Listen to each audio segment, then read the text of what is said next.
Bila imam akan segera ruku, apakah saya boleh baca doa iftitah dulu, lanjut Al-Fatihah? Gini, ruku itu saya pernah jelaskan, itu seakar dengan kata rakaat, berasal dari kata ruku.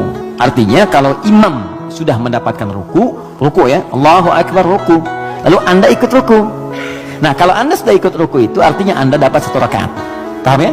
Dapat satu rakaat. Nah, sekarang persoalannya adalah ketika imamnya masih berdiri, terus tahu akan ruku dari bacaan jahar kelihatannya, ya.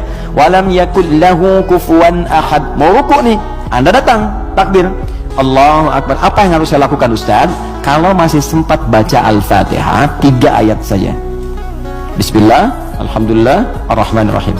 Langsung ke Al-Fatihah. Lewati iftitahnya. Langsung. Bismillahirrahmanirrahim, Alhamdulillah Rabbil Alamin, Ar-Rahmanir-Rahim. Langsung takbir, lagi kemudian ruku, ikuti imam. Itu sah.